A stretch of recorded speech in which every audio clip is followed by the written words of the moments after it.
She is a cold female CEO who treats emotions as nothing. After the breakup, she got pregnant with my child behind my back. The day I packed my bags to leave, she didn't even lift an eyelid. The keyboard clicks were cold and crisp, but I didn't expect her to collapse in my arms with red eyes 3 months later. Weakly saying that is my child. Looking at her pale face, I suddenly understood the day we broke up. The panic in her eyes that I didn't understand. It turned out it wasn't disgust, but the fear that I wouldn't take responsibility. I finished signing the last document and put down the fountain pen. The pen was a Mont Blanc. She gave it to me, saying it was an anniversary gift.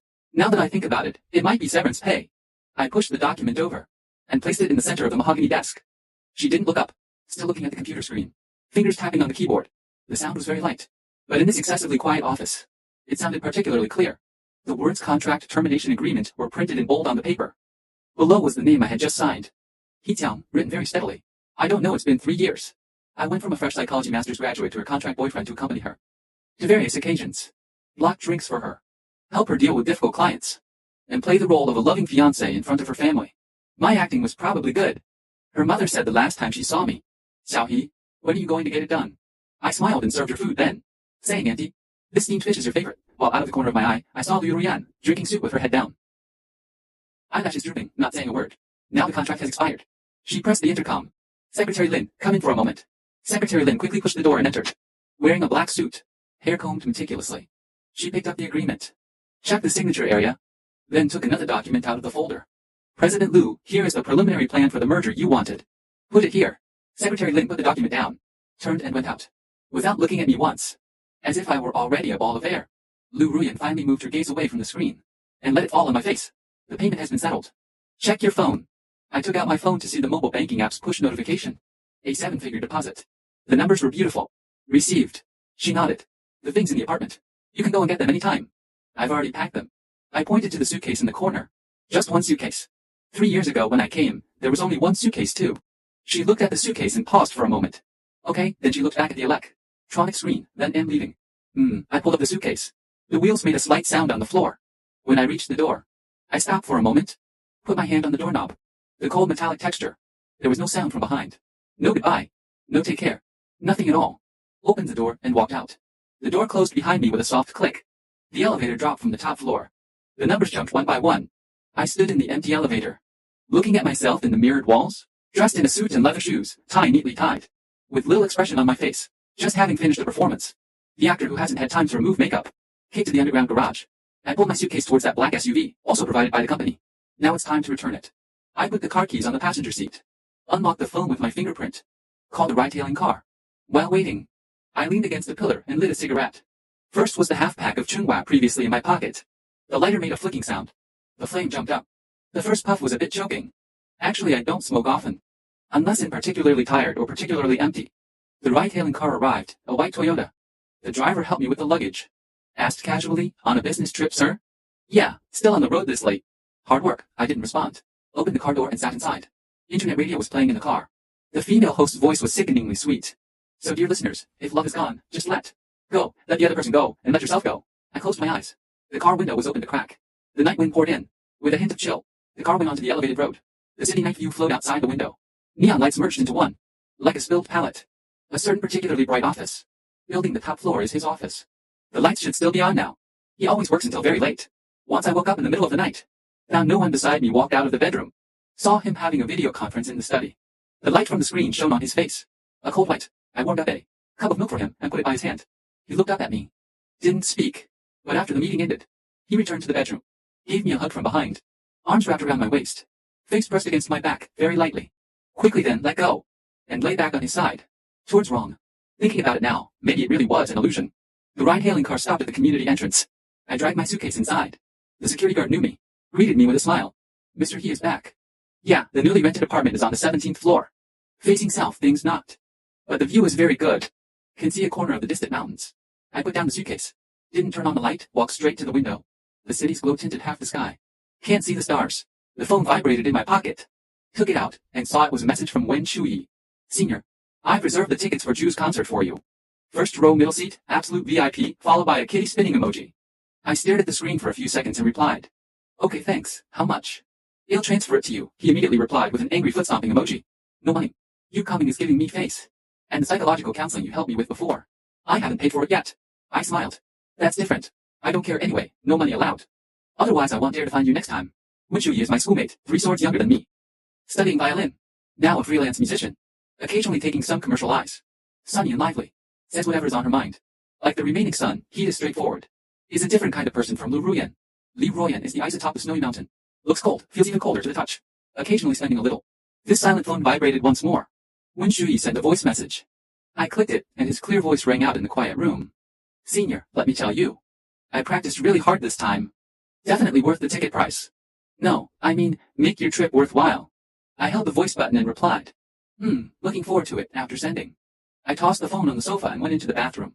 When the hot water poured down, I closed my eyes. Water droplets ran down my cheeks like tears. But I knew they weren't. I rarely cry. The last time I cried. When was it? Seems like it was elementary school. The day my mom passed away. Later, my dad remarried. I moved out to live on my own. Later on, she also left. I didn't cry at the funeral. Just stood there quietly. Liu Ruyan went with me that day. She was wearing a black suit. Standing by my side. Without an umbrella. The rain wasn't heavy, but it was dense. Wetting her hair and shoulders. After the ceremony ended, she handed me a tissue. Wipe it. I said I wasn't crying. She looked into my eyes. There's rain on your face. I took the tissue. Wiped my face.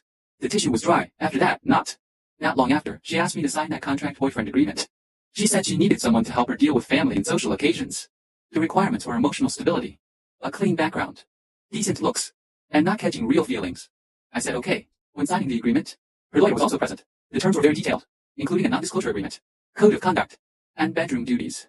That was also part of the contract. Written clearly in black and white. Number of times, frequency, precautions like an employee handbook. I turned off the faucet and used a towel to dry my body. The mirror was covered in a layer of steam. Couldn't see the face clearly. I reached out and wiped a patch. The person in the mirror had calm features, showing no joy or anger, as if that breakup just now was just getting off work. The next day I slept until I woke up naturally. My biological clock made me open my eyes at 7 o'clock, but didn't get out of bed. Lying there looking at the ceiling, white, without any decoration. There were several unread messages on the phone. One was from Wen-Shu-yi, who sent a good morning emoji. One was a bank deposit confirmation SMS. And a few were work-related. The psychological counseling company I opened before has a few appointments this week. I replied to the work emails. Got up to wash up. While shaving, the phone rang. The name Liu Yuyan was jumping on the screen. I looked at that name. My hands didn't stop. The razor glided across my chin, making a slight rustling sound. The ringtone rang persistently. Once, twice. Then it stopped. Not a few seconds later. It rang again. I rinsed the foam off my face and picked up. Hello? It was very quiet on the other end. It took 2 or 3 seconds for her voice to sound. You forgot something. His voice was as steady as ever, with no emotion detectable. What cufflinks you gave. That pair. I dried my hands. Walked to the living room. Opened the suitcase. Found that velvet box in the compartment. Opened it. A pair of sapphire cufflinks lying inside. Shimmering faintly. They're here with me. I'll mail them to you tomorrow. Or have Secretary Lin come pick them up. He said no need. Keep them for yourself. Treat it as. He paused. A souvenir. I didn't speak. Only slight static on the phone. Anything else? He asked, tone-like, asking a regular colleague. Nothing, hanging up then. Okay, call ended. I sat on the sofa with my phone for a while. Then got up and threw that velvet box into the drawer, closing. When I closed the drawer, there was a dull thud. The studio is in a downtown office building, not big. But the view is great. Outside the floor-to-ceiling windows is the river view. When the weather is good, you can see ships slowly passing by. The first visitor today was a high school student. Exam anxiety. I gave him relaxation training, guiding him to breathe deeply. Imagine you're lying on a beach. Waves lapping against the shore one by one. His breathing gradually steadied. But I was a bit distracted, thinking of when Liu Ruyan first came to me for consultation. Not as the contract's party A, but for a real consultation. He said he had insomnia. Had it for a week straight. Sleeping less than 3 hours a day. I gave him sleep guidance. Imagine you're walking on a forest path. The path is soft, covered with fallen leaves. He closed his eyes. His eyelashes were very long, casting small shadows under his eyes. Halfway through, he suddenly opened his eyes. Useless, he said. Your voice is too awake. Like relaxing. Like in a meeting. I froze for a moment. Then tried to lower and soften my voice. Then let's change the scene. Later he fell asleep. Head tilted against the sofa backrest. Breathing shallowly. I got a blanket to cover him. Sat nearby and watched for a while. Sunlight from the blinds. Gaps in the window falling in. Shining on his face. He moved slightly. Unconsciously shrinking into the blanket. Like a cat finding its nest. After that time, he'd occasionally come not for consultation. Just to sit for a while. Sometimes bringing his laptop to handle emails here. He said it's quiet here. More comfortable than the office. After the consultation ended, the high school student stood up and bowed to me. Thank you, teacher. I feel much better. Next appointment time. Just tell the front desk. Okay. He walked out, gently closing the door. I walked to the window, looking at what's below. The phone vibrated. It was a push notification from some financial news. Riantech CAO Liu Rian attended the AI summit today. In a white suit, full of presents. Accompanied by a picture below. He stood on the stage, holding the microphone, looking calmly at the front, a faint smile at the corners. Standard aloofness. I watched for a few seconds, turned off the push notification. There is another visitor this afternoon. A mother with postpartum depression. When I was consulting her, the phone was on silent. Only after it ended did I find 3 missed calls. They were from Secretary Lin. I called back. Mr. He, Secretary Lin's voice sounded a bit urgent, but still trying to remain professional. President Liu felt unwell at the press conference, and has left the venue. He asked me to contact you. I held the phone and didn't speak. The background noise on the other end was a bit noisy. It sounded like a hospital. President Liu is in the lounge now, refusing to go to the hospital. Could you? He paused for a moment, as if weighing his words. Come over here. I glanced at the schedule. The next appointment is in half an hour. Send me the address. I said okay. Hung up immediately. I called my assistant and asked him to reschedule the later appointments. Then took the car keys and went downstairs. The car was just a regular commuter car I got yesterday. White, incomparable to the previous black SUV. But it drives smoothly. The conference venue was not far from the exhibition center. A 20-minute drive. When I drove there, some reporters were still gathered at the door. I went in through the side door. Secretary Lin was already waiting for me. He clearly looked relieved when he saw me. Mr. He, what happened? President Liu was halfway through his speech on stage, when his face suddenly turned pale, and he rushed off. The audience went wild. Some reporters caught it. They might write nonsense. He said as he led me to the lounge. What's wrong with him? I don't know either. Secretary Lin lowered his voice. He won't let us call a doctor. Only said he felt like vomiting. Stayed in the restroom for over 10 minutes. Go home. We walked to the lounge door. Secretary Lin knocked on the door. President Liu, Mr. He is here. No sound from inside. I pushed open the door. Liu Ruoyan was sitting on the sofa, with her back to the door, shoulders tensed up. A few crumpled tissues were thrown on the floor, and a knocked-over water cup. The air inside had a faint sour smell. I closed the door and walked over. What's wrong? He didn't look back. Nothing. Voice terribly hoarse. Secretary Lin said. You vomited? Ate something bad? What did you eat? He was silent. I walked in front of him. Knelt down to look at him. His face was deathly pale. His lips had not a single bit of color. Cold sweat all over his forehead. Fingers tightly gripping the edge of the sofa. Turning white. Go to the hospital, I said, and not going. He turned his face away. Liu Ruoyan. I called his full name. He trembled slightly. Looked up at me, eyes full of bloodshot streaks. And a bit of panic. They'll take you to the hospital. I reached out to support him. He jerked back. Don't touch me, voice sounding sharp.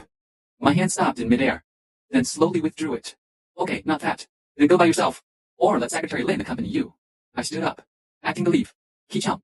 He called out to me. His voice was breathless. I stopped, didn't look back. What on earth is wrong with you? He didn't speak. Only the sound of suppressed breathing. After a while, she whispered. I might be pregnant. I turned around. She lowered her head, staring at her hands. Tested? Yeah. When did this happen? Why didn't you say so this morning? He twitched the corner of his mouth, like a bitter smile. But he didn't actually smile. How can I say it? Hey, ex-boyfriend. I think I'm pregnant with your child. Or congratulations. You're going to be a father. He looked up. His eyes were terribly red. Our contract just expired yesterday.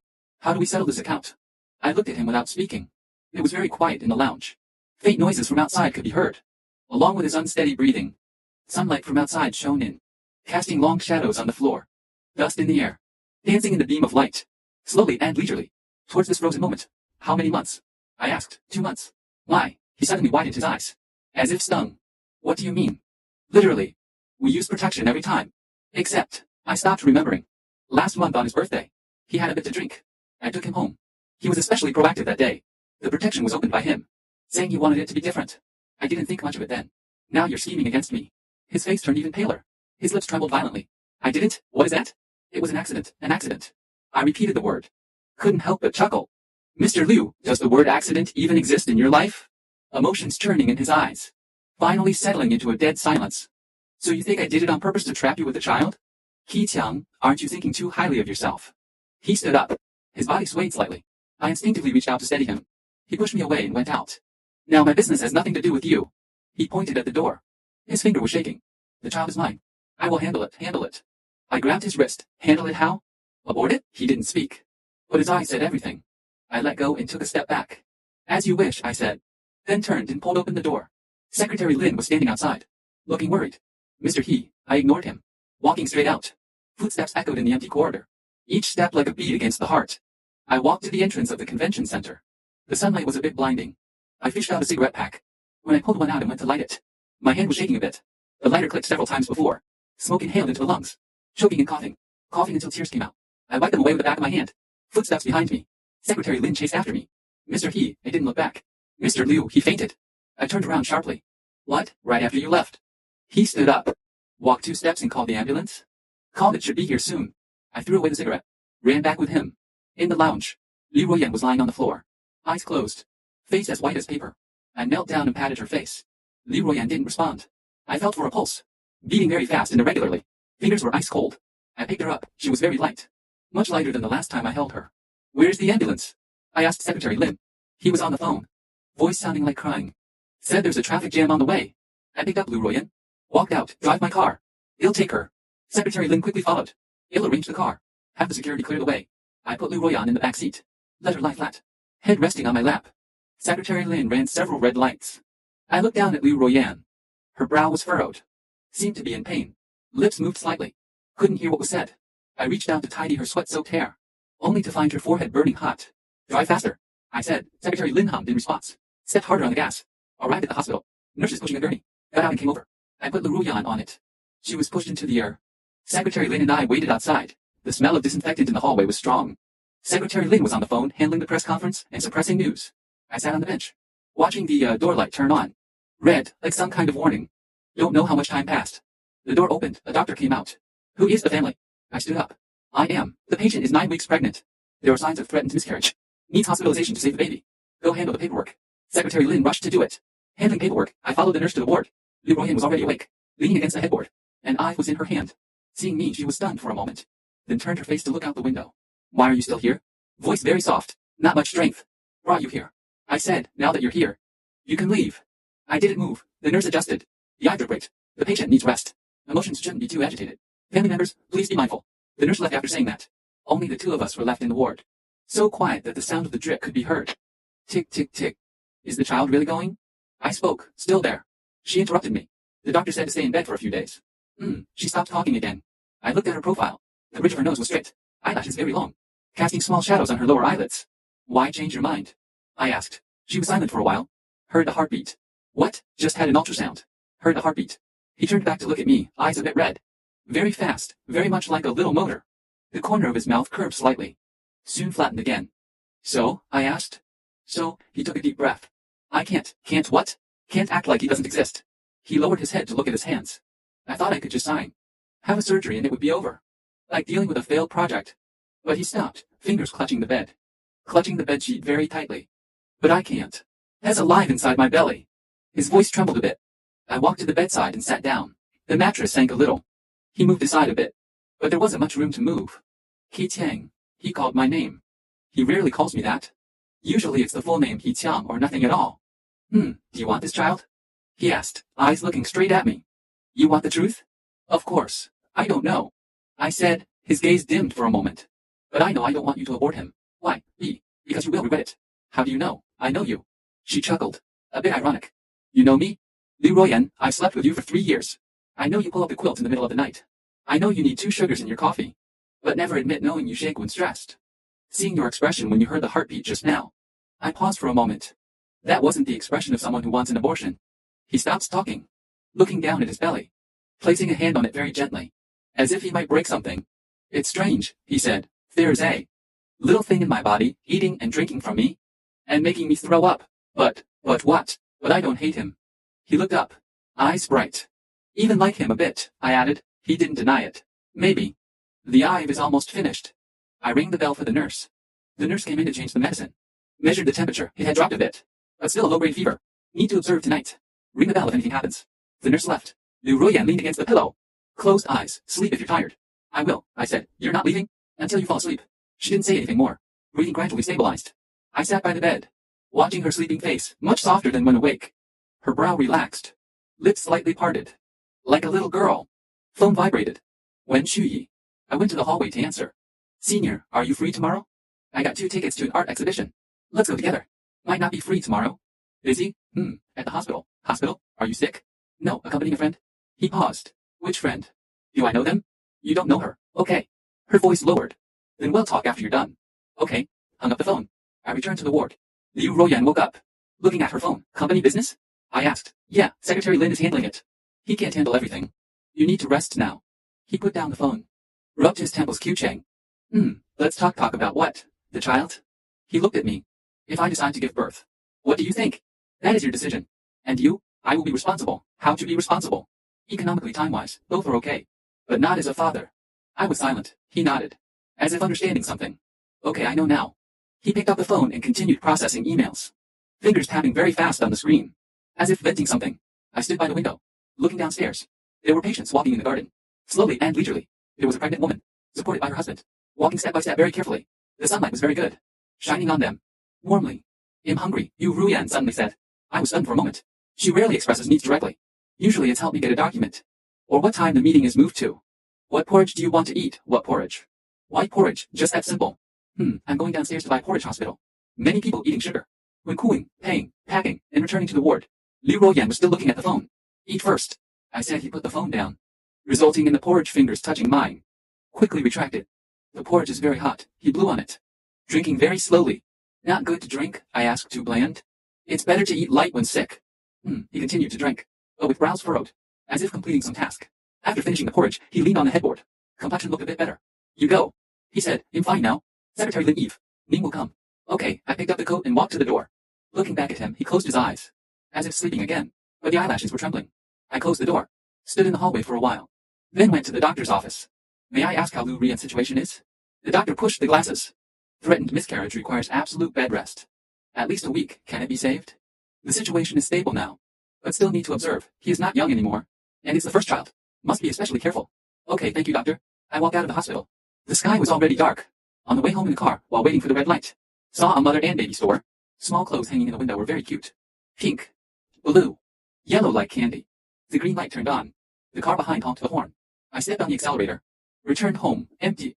The quilt not folded from the morning was still on the sofa. There were unwashed cups in the kitchen sink. I poured myself a glass of water, stood in front of the window to drink. The phone rang. Serving Liu Rian's mother. I hesitated for a moment. Picked up Auntie. Xiao He did something happen to Royan. How did you know? Saw it on the news. Said he was uncomfortable at the press conference. He's fine, just a bit tired. Just a few days of rest will be fine. Really? Really? That's good then. He paused for a moment. How have you been lately? Quite well, Royan. This child keeps everything bottled up inside. Please be more patient. I know, come over for dinner when you're free. Okay, hanging up the phone. I put down the cup. Walked into the bathroom to shower. The hot water poured down. Felt much better. While drying my hair after washing, saw myself in the mirror. Dark circles under the eyes. The beard needs shading too. Looking a bit haggard. The phone lit up. It was a message from Liu Ruoyan. A picture. Ultrasound report. A black and white image. A small dot. A line of text below. 9 weeks. Healthy fetal heart and bud. I stared at that small dot for a long time. Then, save the picture. Rest well. I replied. She replied with one word. I didn't send anything else.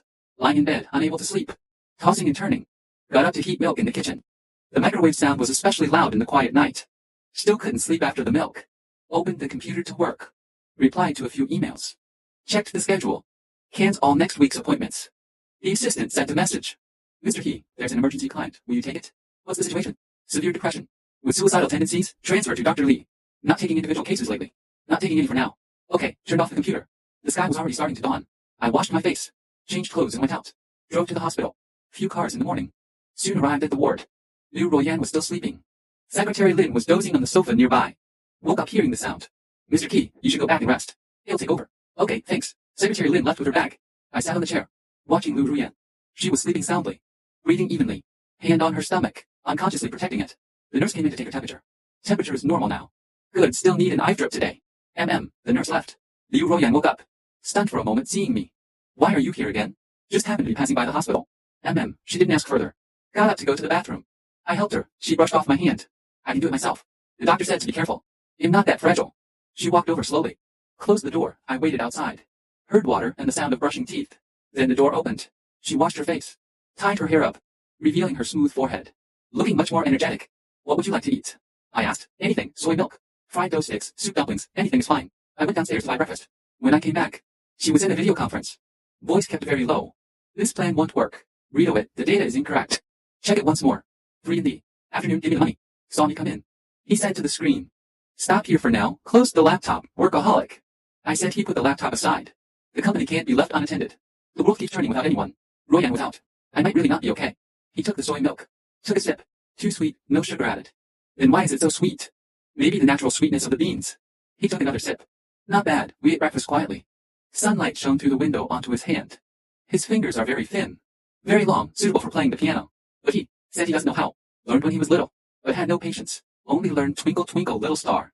Later forgot. Now these hands are carefully peeling an egg. Eggshells fell on the napkin. Without making a sound. How are you feeling today? I asked. Much better. Still vomiting? A bit nauseous this morning, but didn't throw up. That's good. He finished the egg, wiped his hands. 이창. If. He paused for a moment. If I decide to have this baby, would you? He looked into my eyes. And raise him with me? Not as a contract boy, friend, but as the father of the child. I looked at him, his gaze was serious. With a bit of nervousness. Like waiting for an important verdict. I need time to consider. I said the light in his eyes dimmed, but soon brightened again. Okay, take your time. I'll wait for you. The nurse came in for the IV. When the needle entered the vein, he frowned slightly, but didn't make a sound. I looked at his pale face. Suddenly remembered when I first met him. At a business cocktail party 3 years ago. He stood alone by the window in a black suit, holding a wine glass in hand, but didn't drink, eyes distant. Like watching a movie that had nothing to do with him. I had just graduated then, following my mentor for psychological counseling.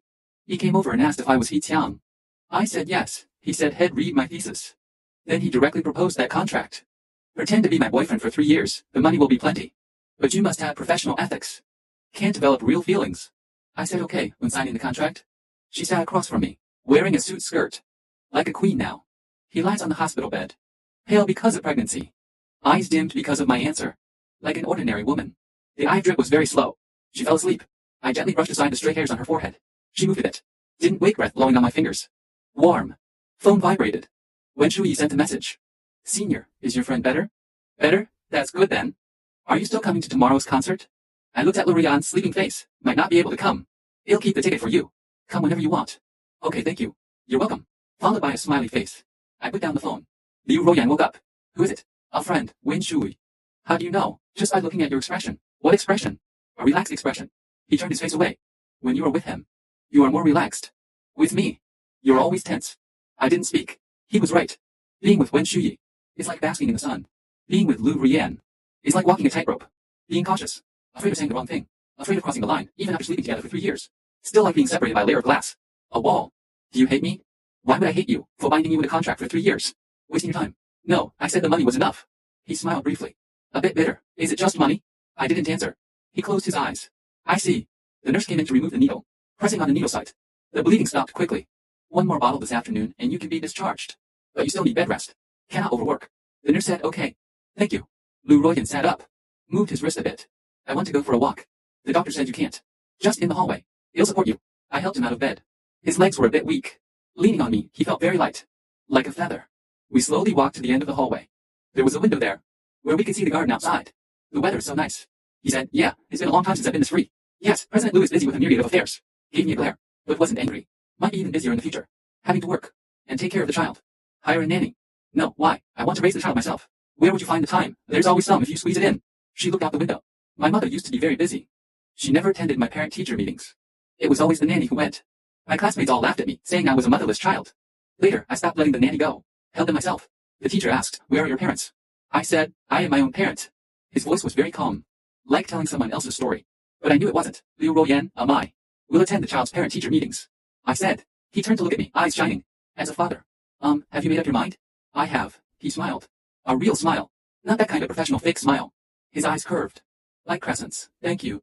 He said. His voice was soft, but very sincere. We went back to the hospital room. He lay on the bed. Looking like he was in a very good mood. Even started humming a song. The tune was very familiar. It's Twinkle Twinkle Little Star. I remember now. I asked HMM, suddenly remembered. He continued humming. Intermittently, there were a few. Out of tune, but very cute. I looked at him and a place in my heart softened. Like ice and snow melting, Hee-Chang. If he hesitated for a bit. If we start over. Not a contract relationship, but a real relationship. Would you be willing?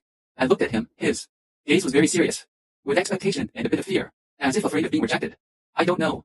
I said I don't know if we can. But we can try. His eyes lit up. Really? He reached out his hand. With his pinky hooked for a promise. I was stunned for a moment. Then reached out my pinky. Hooked his pinky swear, no changes for 100 years. He said it's very childish. But very cute. In the afternoon, finished the IV and handled discharge. I took him home. Still that penthouse duplex apartment. The password hadn't changed. When I was entering the password, my hand was a bit. What are you nervous about? He asked. No. The door opened. It was very clean inside. As if no one had lived there. But the flowers on the balcony were still alive. Someone watered them. Secretary Lin comes once a week. He said to take care of the flowers. I helped him sit on the sofa. What kind of water do you want to drink? I went to the kitchen to pour water. The countertop was very clean. Shiny as if never used. But there were ingredients in the fridge. Milk, eggs. Fruit, bought by Secretary Lin. He said he is very careful.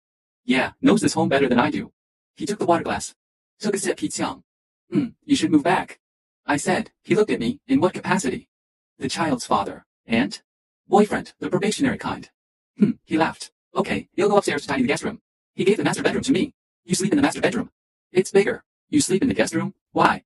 His face turned a bit red. The doctor said to avoid sexual activity. I was stunned for a moment. Then I laughed. You're overthinking it. I just thought the master bedroom would be more comfortable.